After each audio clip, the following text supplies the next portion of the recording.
Kunin na natin itong ating mga kangkong mga loves bago mag-yellow kasi nga humahaba siya at para naman meron pa tayong ma-harvest bago tag-ginaw, no? Bago darating ang ginaw na panahon. So yun, excited lang ako mga loves kasi nga humahaba sila. Pwede pa pala itong pahabain pero wag masyadong mahaba mga loves kasi kung for sure kung mahaba ito matigas at mag-yellow na yung dahon sa baba. Yun lang. Ano naman tayo ng ating kangkong? Kasi sobrang haba na ng ating kangkong. So, kailangan na nating mag-harvest. Harvest tayo kangkong. Kasi sobrang ano na niya, haba na. And then, pangit naman kung sobra na niyang, ang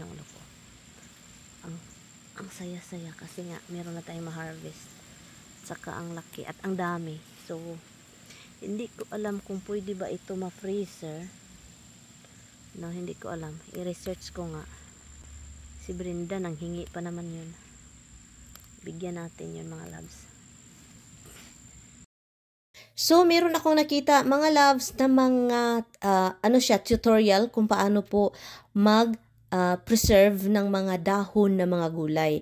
Wala akong makita ang mga kangkong pero alam niyo na mga spinach, mga kale na mga gulay na mga dahon-dahon, pwede pala siya. Simple lang mga loves. Ihugasan lang ninyo mga igi and then kailangan lang ninyong sa mainit na tubig. Sobrang madalian lang siya mga loves. Huwag ninyong latain, huwag ninyong pabukalan ng matagal. Basta kay madali lang siya sa mainit na tubig. Kunin ninyo, ilagay ninyo sa ice with tubig, with water ice and ganun para hindi siya magluto ng magluto. Mais. Itong kangkong mga loves, dalawang luto lang talaga yung nalalaman ko dito. Yung gisa, yung adobo. Pwede siyang karne, and then pwede din siya sa sabaw. At saka sa, lauoy, 3 pala, yung bulang lang, 3. Pero ang pinakagusto ko talaga nito is gisa with karne, or shrimp, or kahit ano. And the next is yung, talaga siya, yung parang sasabaw sa, karning baka or karning baboy, no? Depende din yan sa inyo. Yung mga nilaga, masarap po ito, or mga sinigang, ganon. Talagang yun yung masarap siya sa ganon. Pero alam nyo na notice ko mga loves, kapag kakain ako ng kangkong, or basta kangkong lang na dahon, kasi okay naman ako sa mga gulay na dahon, pero na-notice ko, kapag kangkong na mga loves, no? Every time nakakain ako nito, mga ilang minuto, tatagbo talaga ako sa CR. Kailangan kong tatakbo at alam na ninyo kung anong kasunod. Iwan ko ha, I think hindi man ito nakakasira sa tiyan ko pero hindi kasi magsakit. Tatakbo lang talaga ako. And din parang nagki-cleanse siya sa aking tiyan. Promise. So ito yung masasabi ko talaga. Hindi man masabi ko na ay dahil kumakain ako ng kangkong yung tiyan ko sumasakit at saka palagi ako nagtatakbo-takbo sa CR. Anyway, iba yung result para sa akin. Para siyang cleansing. Parang naglilinis siya sa aking tiyan at saka aking mga tinaihan. Charot, tinaihan. Huy, ano ba yun? Uy, pangit naman yun. Isipin, tinaihan. Yung tinai ba kung sa Bisaya, tinai, yung intestine, yun siya. Basta iwan ko, masasabi ko talaga sa inyo, iba ang dulot ng kangkong sa akin, mga loves.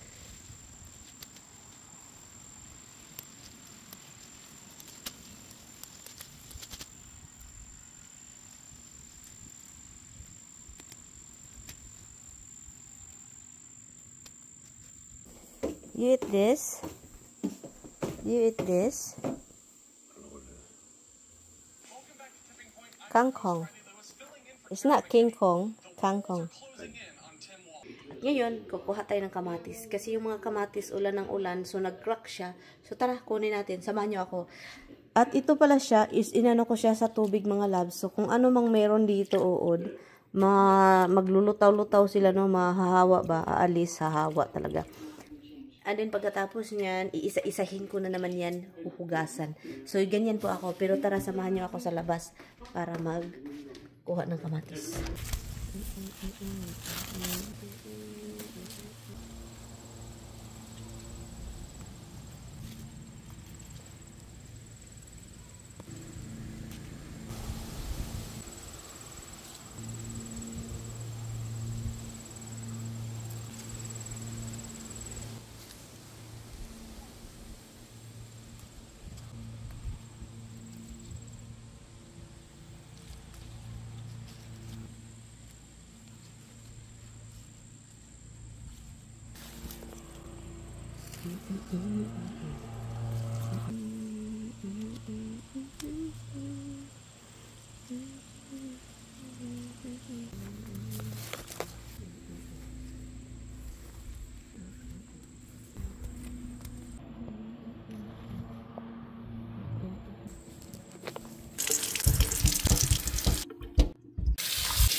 So yun, pagkatapos natin mag-harvest ng ating gulay, meron din tayong prutas sa ating likuran ng bahay. Isa itong pineapple. Joke lang mga labs, sa joke lang. So itong ating pineapple is of course binili ito ni Tami sa tindahan. So kailangan ko lang siyang nilisin kasi si Mister sabi niya linisin mo na kasi na overripe na siya, no. So pangit na kapag sobrang hinog at hindi malinis kasi talagang na maglata-lata. But anyway, so yun lang. Ganito ako mga labs prepare ng ating pineapple. Cut lang mga ganyan. And then ready na si Mister kakain. Busog, pasalamat na yan siya kasi ako talaga ang taga-linis ng kanyang pineapple. At so yun mga loves, thank you so much for watching. Kita-kits tayo sa sunod na video. Thank you, bye! So I can stop Do you want me to go? Quick check or something on the way Do you home. want me to bring you back home and I can do it myself? No. Ang hirap magutom. And then, it is 11 something na. And then, wala pa akong naluto. I'm hungry, Han, and I don't have a rice. Walang rice in the Marian. Luto tayo mga loves. Nagutom ako kasi ang kinain ko kasi is very banana bread, pero yun, alam niyo na sobrang liit. Yun yung kinain ko. So yung katawan ko ngayon is hindi talaga kaya mga labs kapag wala masyadong kinain yung katawan ko, walang rice. Hindi talaga ako so kailangan ko talagang bumili ng maraming rice. So yun. Naligo ako kasi nga walay ligo si Inday, no. Halatang walay ligo kapag ang buhok is nag-oil na. Yan. And then andito si Mister kasi wala siyang trabaho. So masaya ako para makapag-relax kasi nga yung paa niya is naghubag-hubag man mga darling. Hubag-hubag yung tiin niya. Kulang strength si Inday Marian.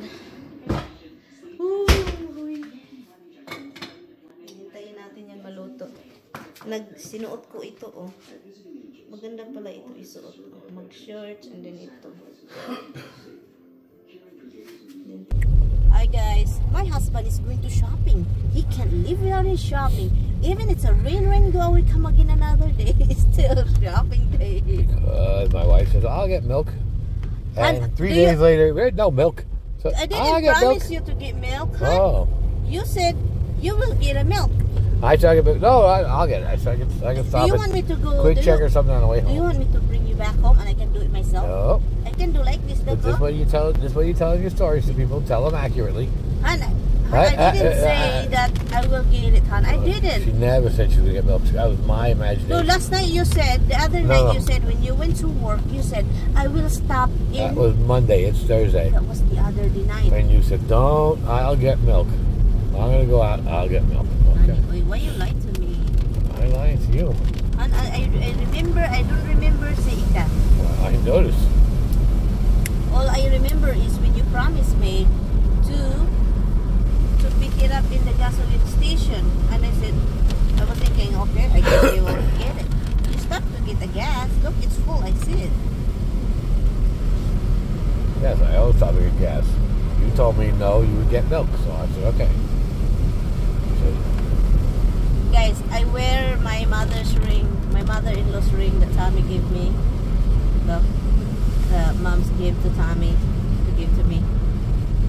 Because I don't go nowhere. The thing is, I told Tommy, I will probably wear it all the time now, even if I'm gardening. Yeah, no, not a burnt mark failure. Huh? You keep doing That's the... why my windows have to be open, not like crack open. So he doesn't want me to wear this, guys. And gardening, that's just freaking ridiculous. Gardening is fine. It's not gonna go bad. If stone falls out or something, it's done. No, man, it's just retarded.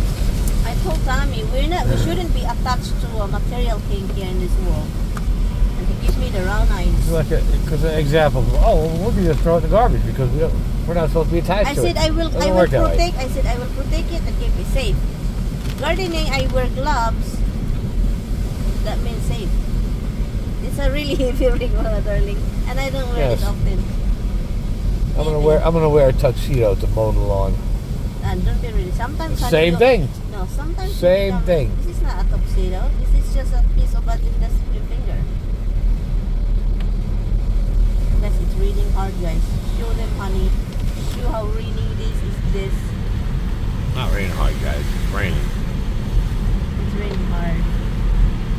And are you happy that we don't have flooding in our house Yes. like the other European houses? Don't jinx it. No, our house here, it's not gonna get water. The house is like this, tilted. The land is tilted, and then the inside, the basement is half basement, half out. So let's see, guys, kung ano yung bilhin ni ni Tommy. So hopefully he's not gonna buy a lot. Anyway, see, you wanna see him? He's right there. Yeah, he's guapo. He's wearing some nice green. Nice. I like that kind of green. It's not, Emerald. huh? Emerald green was all faded. Emerald green. Okay, I got English muffins. I got a pineapple. I got chicken. So you I keep got doing it. chicken. Do you hear the Tommy turn coming?